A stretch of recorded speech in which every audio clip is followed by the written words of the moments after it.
Okay, guys, good morning. So today we're going to talk about exponential functions, right? So let's review first, our properties of some fractional exponents.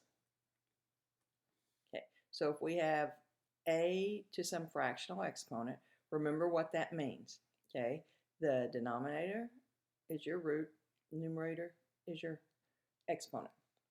So 16 to the 3/4 can be written, right? The number that's on the bottom, the way they've written them, you can't hardly see, but the way we typically write 3/4. So the number that's lower stays lower, the number that's higher stays higher. And we can do the fourth root of 16, which is 2, and then 2 cubed is 8. Okay, remember a negative exponent means a reciprocal. So that's going to flip to 1 over 27 to the 1/3. So the 3 goes here, and technically there's a 1 here. Cube root of 27 is 3. Once again, negative exponents means the reciprocal, so I would flip that. And then the 2 goes in here, and the 1 here from the 1/2. So square root of 64 is 8. All right, so keeping that in mind, let's talk about including all real numbers in our domain. Okay, so if we had, let's take this y equals 2 to the x as just, let's say, a basic exponential function. Okay, and you plug in a 0 here, right? Then you're going to get, here we are, a 1. Anything to the 0 power, remember, is 1. If we plug in a 1, 2 to the 1 is 2, 2 squared is 4. 2 to the negative 1, remember what that is. We just looked at negative exponents. That means reciprocals, right? So it'd be 1/2. I can even get small. I can plug in fractions in here in my exponent and get more and more points till eventually we could just connect the dots and even from a graph find out things like if x is square root of 3, right? Now the only other way we could do that by hand is on a calculator, and then it's only an approximation, right? But here's our graph of an exponential function. So we want to add that shape to our list, right? We have parabolas, we've got cube shapes, we've got absolute value shapes, we've got radical shapes. This is an exponential shape. Okay, in addition to that, excuse me, it might look like this, right? Okay, and we'll see why in a minute. But that shape, just like a parabola can look like this, right? Okay.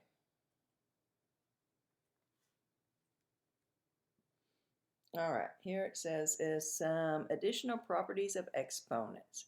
Okay, so if a to the x, some constant term, a numeral would be here. This is our variable, right? It's a unique real number for all real numbers x. A to the b equals a to the c if and only if b equals c. Okay, if a is greater than 1, so if we have a whole number here or an improper fraction, right? Then as we raise it to a higher number, it's going to be larger. Now notice we're about to restrict, we have it right here. A has to be positive and A cannot be 1. Okay, that's why it's just greater than 1. And then if you have a fraction, a proper fraction, a number in between 0 and 1, then this number is going to get smaller as you raise it to a larger exponent, right? Okay, 1/2 times 1/2 is 1/4, right? Times 1/2 is 1/8. It gets smaller and smaller the more times you multiply it by itself. Okay, so let's talk about why this is. A has to be greater than 1, greater than 0 and not equal to 1. So first of all, we're going to have, let's just take our basic 2 to the x again. So here's A. This is A is our base, right? The base. So if it's 0 for one thing, well, this could change forever. 0 to the 1, 0 to the 4th, 0 to the 1/2, and it's always 0. Same thing for 1. That's why it can't equal 1, because this is a constant function. It's not an exponential function. Okay, the square root of 1 is 1, so if that's 1/2, we get 1. 1 to the first power is 1. 1 squared is 1. 1 to the 5th power is 1. It's constant. Okay, if we have a negative number down here, now that's okay if we have something like a first power or a second or a third, but when we have those rational powers, like if this were a 1/2, that means a square root, right? And you can't take the square root of negative numbers if you're staying in a real number coordinate system. So that's why we have to restrict those bases. So on all these exponential numbers, the base will not be negative, right? Or 0 or 1. Okay, so it's got to be positive and not equal to 1. Okay, so let's just practice evaluating some exponential expressions. We should be well versed at this. So f of -1 would mean just replace the x with a -1. But then I got to know how to evaluate a negative exponent. And that just means the reciprocal. The reciprocal.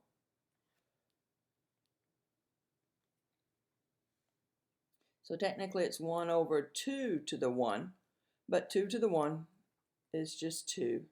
So f of -1 is 1/2.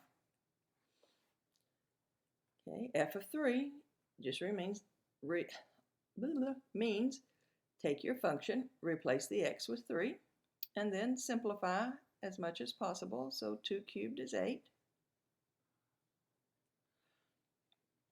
Okay, f of 5/2 means replace that x with 5/2. Okay, now let's not forget what these rational exponents mean. Okay, I can make it look like this. This is typically what we do.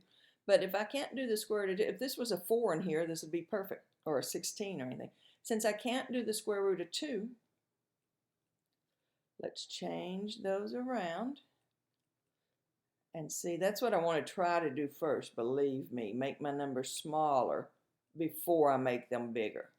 But if I can't do the actual root of the number in here, then let's try to do the power, right? So 2 to the 5th, see 2 to the 5th, right? 2 times itself 5 times, that's 32. So I've got the square root of 32.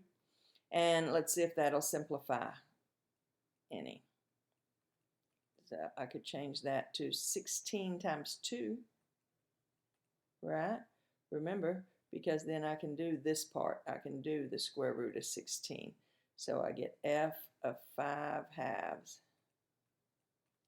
equals square root of 16 is 4, but that square root of 2 just has to stay inside. So all that, what made that complicated was just back to some prerequisite information about how to use our radicals.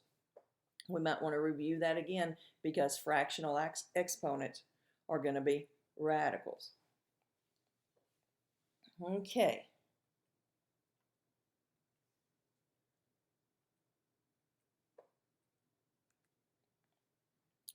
Okay, an exponential function, that's just defining what an exponential function is now going to be. Those we just had, right? We were evaluating functions, so basically we had an equation and we could solve it. Plugged in a number and solved that particular equation. Okay, restrictions. Your base has to be positive and not equal to 1. Okay, so they're going to repeat the final graph. It says, okay, here's some information we want to know from these graphs. Okay, the y-intercept is 0, 1. Y-intercept is 0, 1. Okay, because 2 to the x is always positive, right, for all x. And it approaches 0 as x approaches infinity. All they're trying to say there is there's a horizontal asymptote on the y-axis, right? This just gets closer and closer and closer. Okay, and when we look at plotting some points, we'll see why. Okay, the domain is negative infinity to infinity. Coming across my x-axis, I got an arrow going that way forever, keeping going. This arrow is not only going up, but it's slightly going over forever and forever. So the domain is negative infinity to infinity. The range is 0 to infinity. Remember our restriction. It's always going to be positive. So 0 to infinity, not counting 0. It never crosses this asymptote. And the function is increasing on its entire domain. So it's increasing negative infinity to infinity. And notice it is 1 to 1. It passes that horizontal line test. Meaning it's going to have an inverse coming soon. So I want to be good at these, so I can also do the inverse. All right, so the only difference, notice they're all going to have this basic shape, but let's make it, this is the graph of y equals 2 to the x. What if it was y equals 3 to the x, right? Then the only difference is it's going to be a little steeper. If we think about, remember when we were plotting our basic shapes, and I'm going to do the same for this. We do -2 through 2. So if I plugged a -2 in here, right, think about what I would have. I would have 3 to the -2 is 1 over 3 to the +2. Oh, that's 1/9. Okay, 3 to the -1 is 1 over 3 to the +1. Okay, 1/3. Anything to the 0 power is 1. 3 to the 1 is 3. 3 squared is 9. There's my points. So here at 3, I'd just have 1/9. Right? And then I'd have 1/3 when I get to, not at 3. So here at -2, I'd just have 1/9. Instead of right here, I have 1/4, but I'd have 1/9. And then at -1, I'd have 1/3. Of course, this point's always on the graph, the basic graph. And then at 0, we would have, at 1, we would have 3. And at 2, we would have 9. So notice it's the same shape, it's just steeper. Same thing with 4, I'd have 1/16 here, right? If I had 1 over 4 squared, 1/16, and then 1/4. Then I'd have 0, 1, but then I'd have the point 1, 4, and 1/16.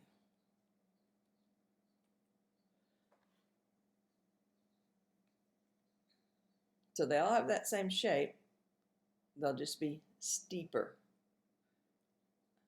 as your values get larger. Okay, so here they've graphed this graph again for us. And then they talked about, oh, well, what if you have a fractional base? A fractional base. Then is when it looks like this. So as long as your base is greater than 1, you've got this basic shape. Okay? If your base is between 0 and 1, it looks like this. Notice what that is, though, also. Isn't that the same thing as 2 to the -x? Because remember, a negative exponent means, oh, let's flip this over and have 1 over 2 to the x. Now, because 1 to anything, any power still remains 1, I could rewrite it like this. Okay, so this is why, think about when we did our transformations. Oh yeah, a -x is going to flip all my x values.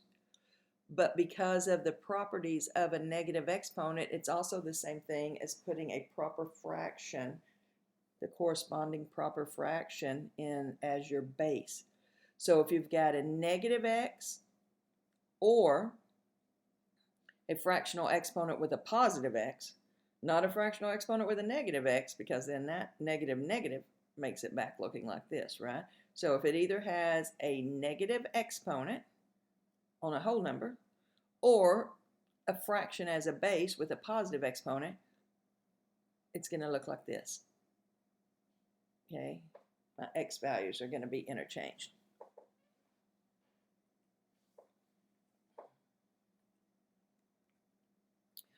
Okay, now here's just several typical graphs, and notice they're all the same. All of these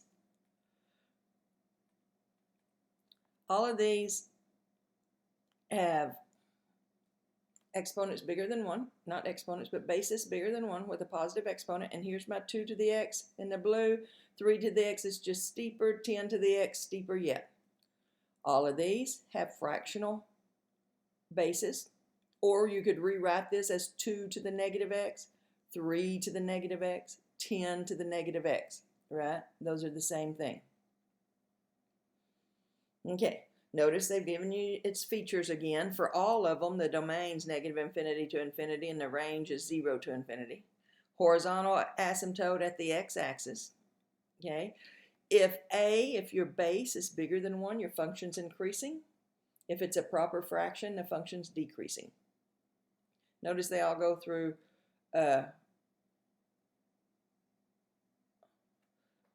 this 0.01. I'm assuming these are going by halves. Let's see. So 1, 2, 3. Yeah, so that's 0, 1. Right, they all have that 0.01.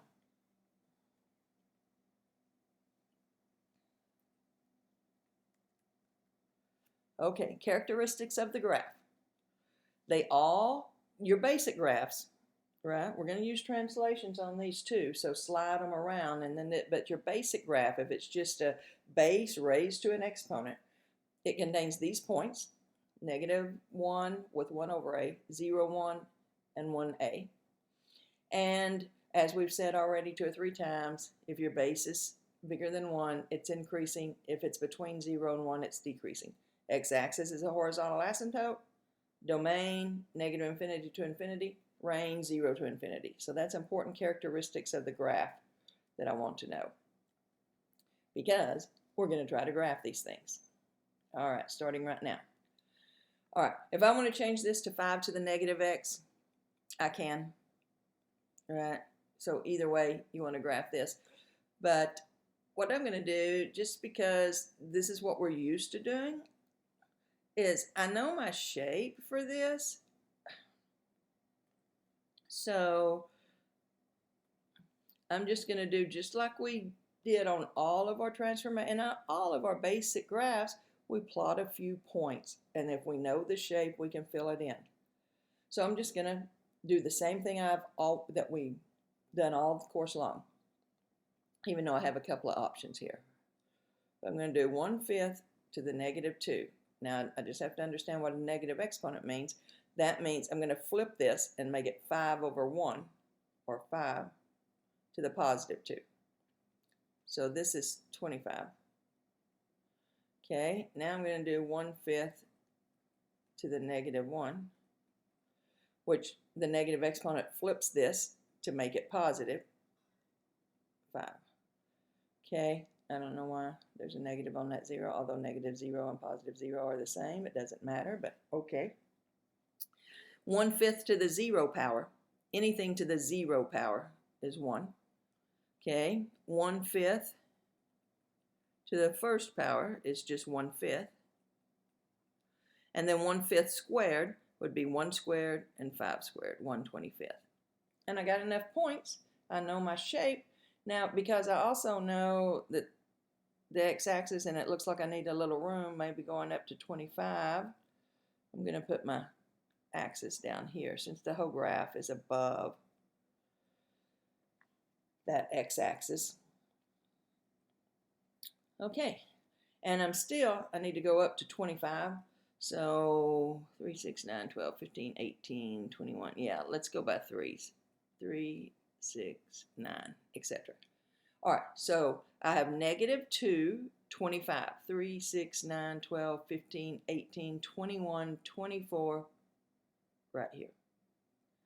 -1, 5, 0, 1, 1, 1/5, 2, 1/25. Here's what we mean by this is an asymptote. If I put a 3 in there, it's just going to be 1 over 125. It's always going to be 1 over some number that gets bigger and bigger and bigger. So it's never quite going to be 0. 1 over some number. And then fill in my shape.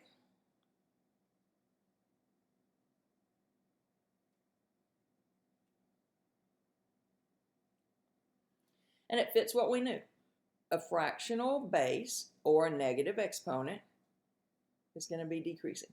Give the domain and range. We could have done that from the beginning. The domain is negative infinity to infinity, and the range is 0 to infinity, only because it's my basic function. Now, if I had some stuff going on over here, then that wouldn't be the case, which we're going to look at. Okay, but for our basic function.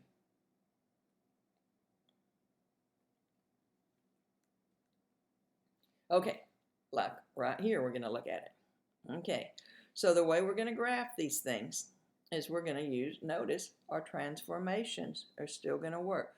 So it says graph each function, and first show the graph of y equals 2 to the x for comparison. So I'm going to do 2 to the x as my basic graph. Okay, that means I need points. All right, so if I'm doing 2 to the x, 2 to the negative 2 is 1 over 2 to the positive 2, so 1/4. Okay, 2 to the negative 1 is 1 over 2 to the positive 1, so 1/2. Anything to the 0 power is 1. 2 to the 1 is 2. 2 squared is 4. All right, I'm going to bring this down a little bit.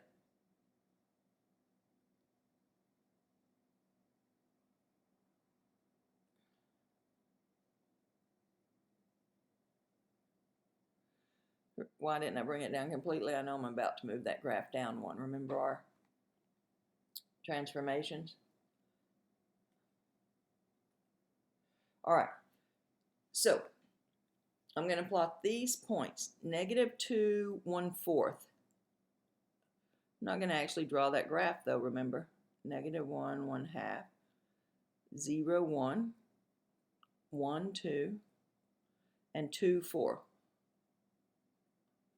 All right, so if that's the graph I was plotting, I just connect the dots and there I have it. Fill in my shape that I know.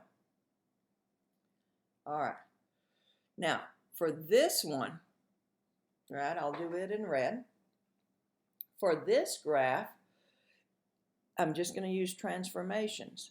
I've got a negative in front, and remember, this negative in front, it's like this. So it's going to be reflected. I messed up by putting that there. That's fine.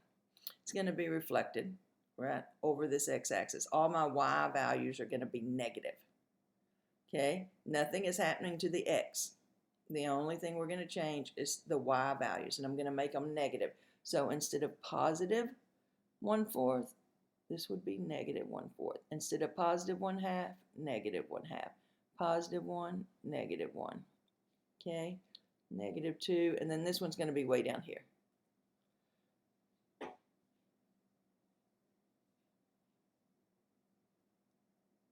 Now, this is what I meant by saying the domain and range only works for your, well, the range, the domain is literally always -infinity to infinity. But my range on this particular one is -infinity up to 0, right?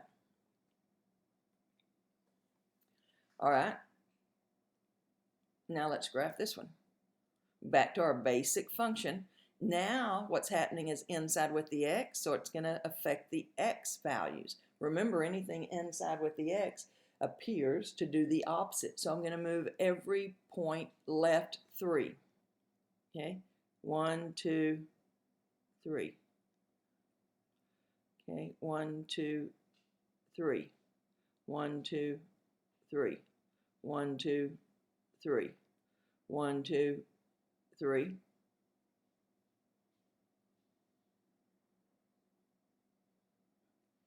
Domain still -infinity to infinity, and range still 0 to infinity. But it's just that whole graph has just been shifted left.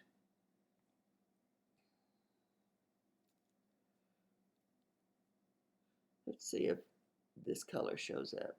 Yeah, that's fine. Okay, so on this one, remember to do inside with your x first, and then out here, and then this last. So I'm going to move every point right 2 and down 1. So right 2 and down 1. Right 2 and down 1. Right 2 and down 1. Right 2 and down 1. Right 2 and down 1. So this graph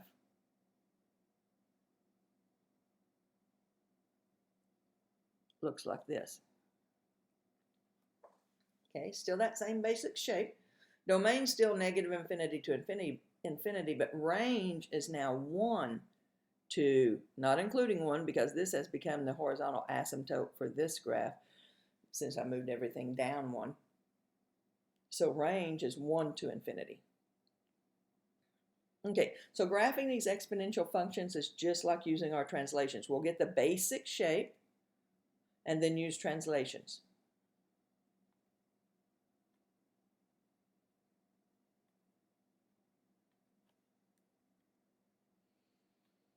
Okay, notice what's different about these.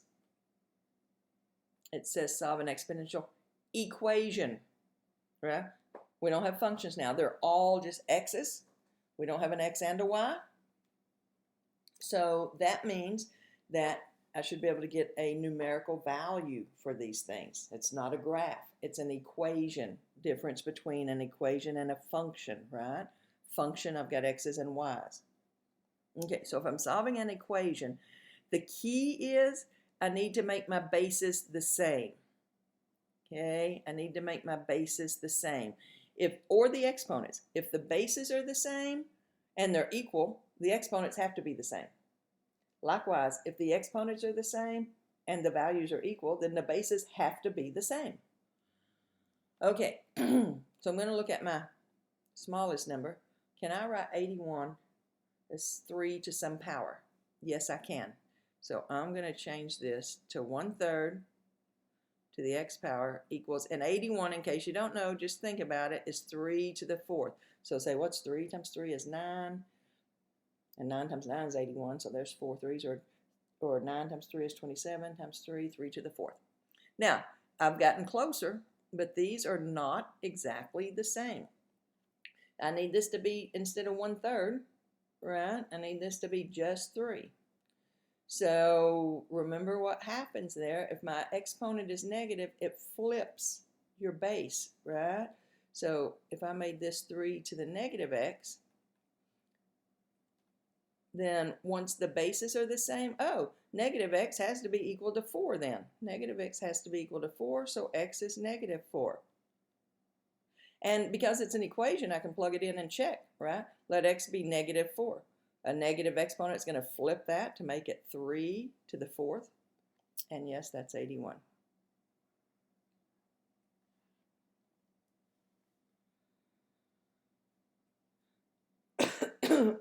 Excuse me. Let me get a drink.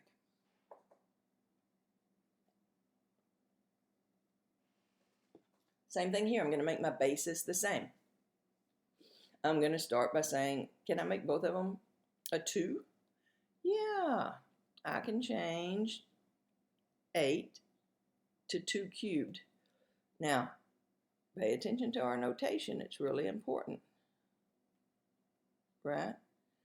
Notice how I wrote that, because this is 8 all to the x minus 6.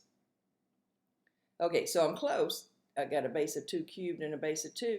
When I have an exponent raised to an exponent, I just multiply, right? That's our properties of exponents. So 3 times x and 3 times negative 6. Once my bases are the same, then that means this must equal this. So exponents have to be the same. If bases are the same, that's the only way they can be equal. And then that just gives me a simple equation to solve. Let's subtract x from both sides so that that's gone. 0. So 4 equals 2x minus 18. Add 18 to both sides. So 22 equals 2x, divide by 2, 11 equals x. And once again, you could check these by plugging them in because it's an equation, so we can just check our answers.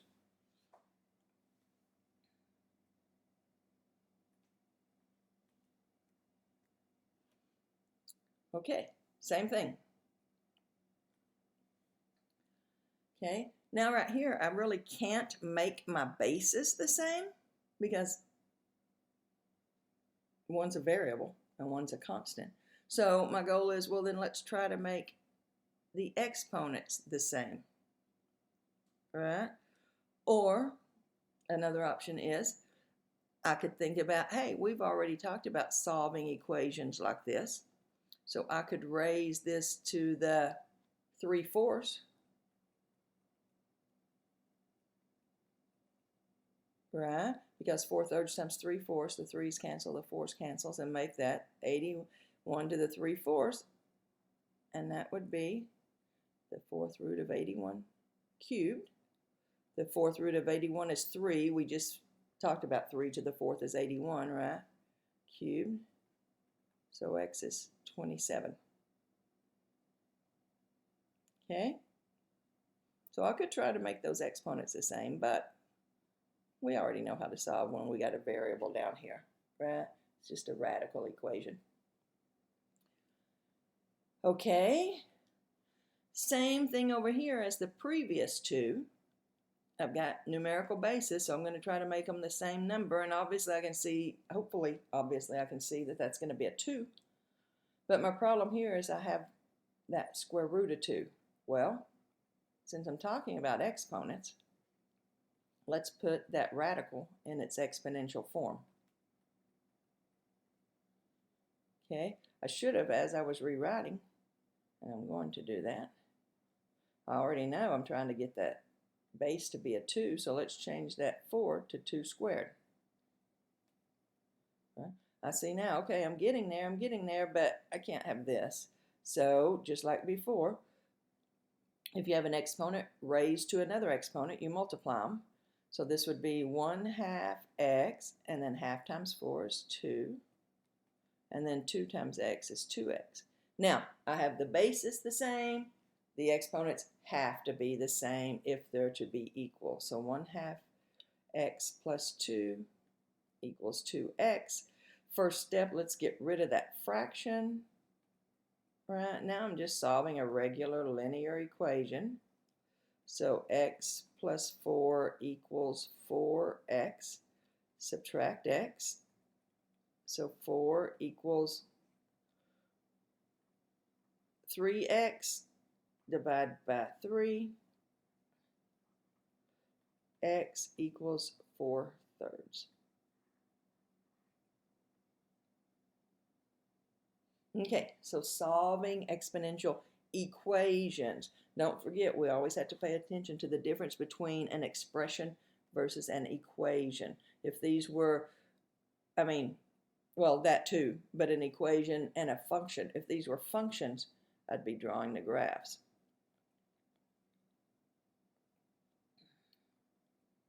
Whoops.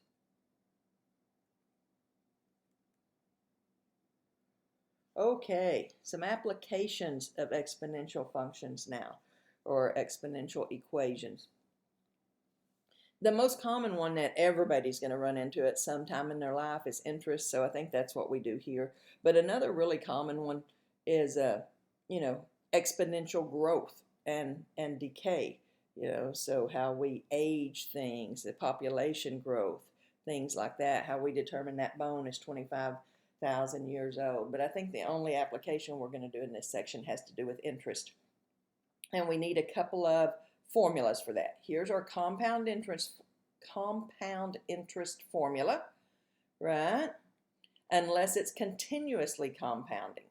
And then we have a separate one where both of these are going to require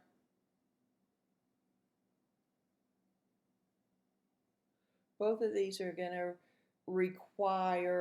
was just noticing they do a weird thing here with the T in.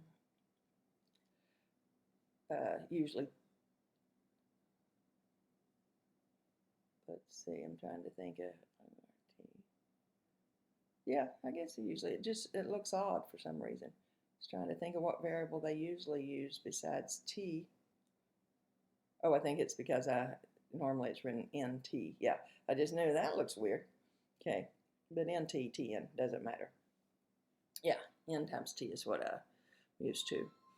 Okay, so we're going to need a calculator for this section and another one, right? Only in this chapter are we going to be allowed to use a calculator because that's really the only way I can evaluate these things. E is a button on your calculator, right? E is it's just like pi. It's a number. It's 2.71828. So if you can't find where your E is, it's not a capital E, so it's not capital, not this one.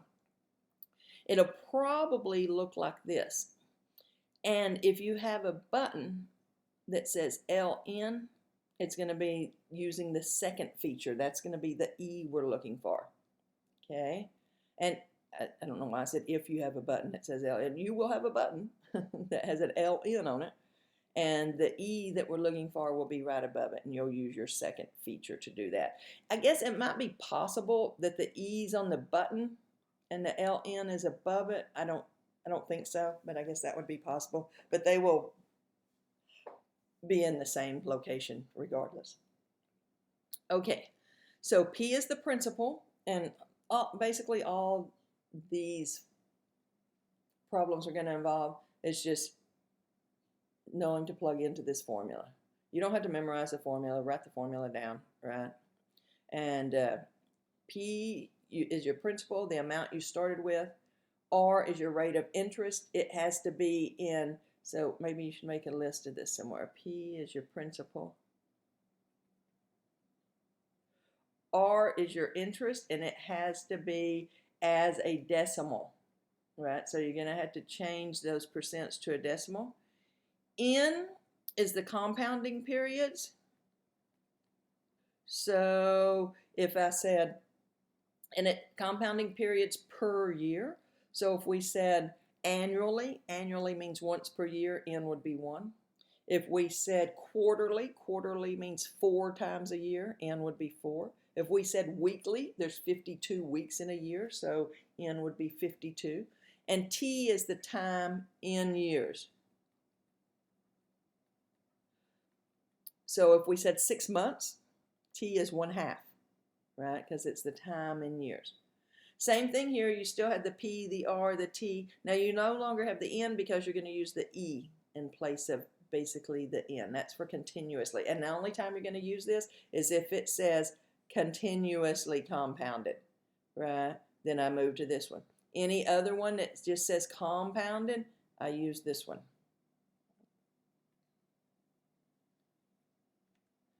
Okay. So suppose $1,000 is deposited in an account paying 4% interest per year, compounded quarterly. Find the amount in the account after 10 years with no withdrawals. So I just got to know that formula. A equals P times 1 plus R over N. And notice I'm going to put to the NT, TN, whatever. It doesn't matter. And then I'm going to plug in. So A equals P is the amount you start with, your principal, 1,000. 1 plus R, I've got to change this to a decimal, so that's 0.04. N is the number of compounding periods, and quarterly, they're even telling you that's 4 times a year, to the 4 times 10 years. Now when I enter that in my calculator, I got to have parentheses over this also. So then we're going to go in and just enter that in our calculator, all right? If you have trouble using your calculator or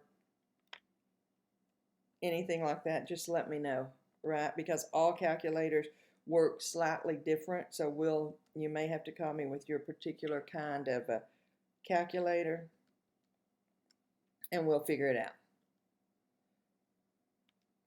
All right, so, and because, okay, so I got 1,488.8637 right?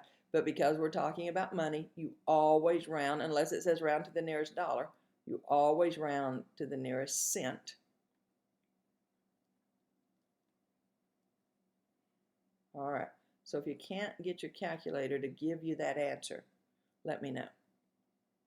Then it says how much interest is earned over a 10-year period. Okay, well, to do the interest then, all I got to figure out is, hey, how much I actually put in. I put $1,000 in the account, but now I have 1,488. So if I take away the 1,000 that I put in, the interest earned is 488.86. So it's all your extra money over what you put in. That's how much interest you got. Okay, so nearly halved your money again.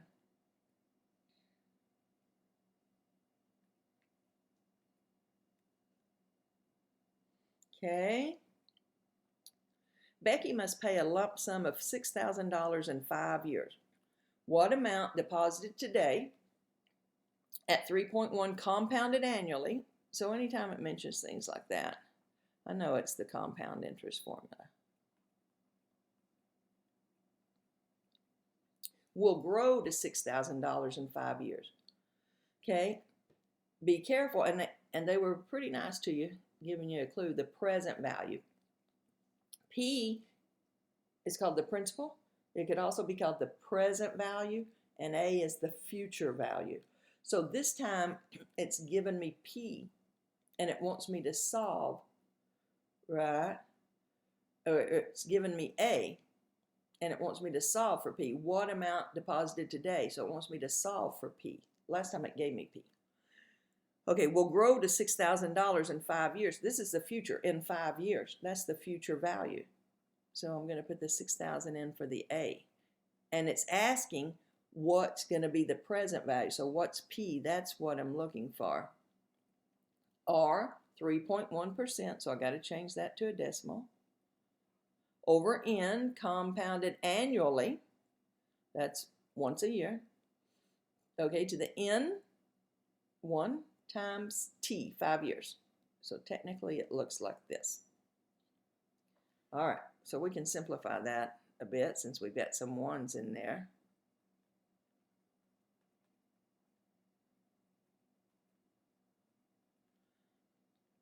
Okay, now these are all just numerals I can plug in my calculator. Let's not do it till the very end though, because it'll round for me. And then if I use a rounded number and then I'm rounding again, I get a little farther and a little farther away.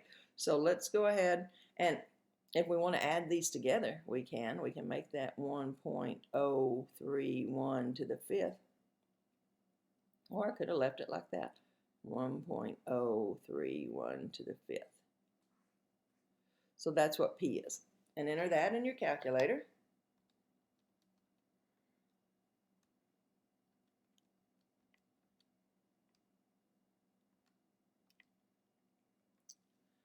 And hopefully you get that P is $5,150, and rounding to the nearest cent, 60 cents.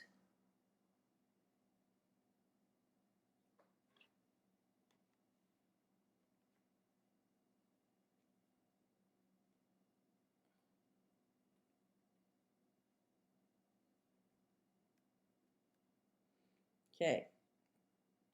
Suppose $5,000 is deposited in an account paying 3.3% interest compounded continuously.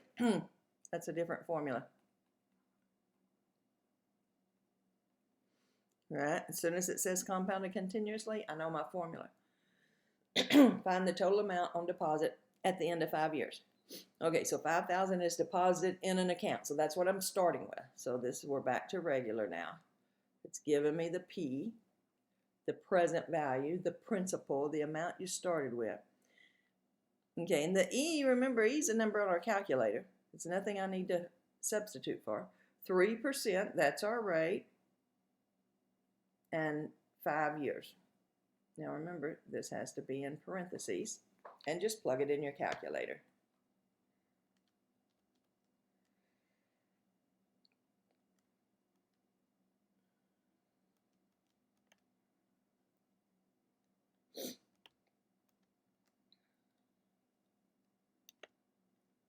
So you will have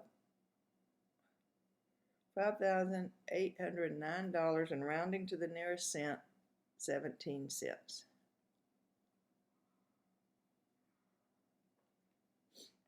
Okay, so just a couple of application problems, which just involve plugging into these formula and using your calculator. All right, so let me know if you have any questions or need any help. I'll see you next time.